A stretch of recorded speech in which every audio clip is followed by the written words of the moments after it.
നമസ്കാരം. നമുക്ക് ഇവിടെ ചോദ്യം വന്നത് ഈ ദിക്കിലേക്ക് തലവെച്ച് കിടന്നാൽ ദോഷമാണ് എന്നുള്ളതാണ്. നമുക്ക് പ്രധാനമായിട്ടും ഭൂമിയിലെ അക്ഷാംശം, രേഖാംശമൊക്കെ അല്ലേ? അപ്പോൾ ഭൂമിയിൽ ഒരുപാട് കാന്തിക വലയങ്ങൾ കടന്നു പോകുന്നുണ്ട്.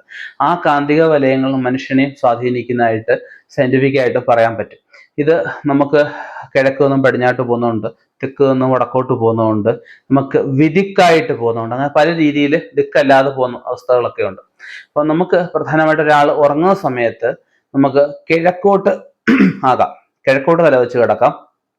പടിഞ്ഞാട്ട് പാടില്ല, വടക്കോട്ട് പാടില്ല, തെക്കോട്ട് തലവെച്ച് കിടക്കാം. അപ്പൊ ഇങ്ങനെ നമുക്ക് കിഴക്കോട്ടും തെക്കോട്ടും തലവെച്ച് കിടക്കുന്നത് വളരെ ഉത്തമമാണ്. പടിഞ്ഞാട്ടും വടക്കോട്ടും അത്ര ഒരു ഉത്തമമായിട്ട് പറയുന്നില്ല. പടിഞ്ഞാട്ടും തെക്കോട്ടും പടിഞ്ഞാട്ടും വടക്കോട്ടും തലവെച്ച് കിടന്നു കഴിഞ്ഞാൽ നമുക്ക് ദുസ്വപ്നങ്ങൾ കാണാൻ, ഉറക്കം ശരിയല്ലാതിരിക്കാൻ, അങ്ങനെയുള്ള ഒരുപാട് ബുദ്ധിമുട്ടുകൾ ഉണ്ടാകാം. അതുകൊണ്ട് കഴിവതും ഈ ഒരു ഭാഗങ്ങളിലേക്ക് തലവെച്ച് കിടക്കാതിരിക്കുക.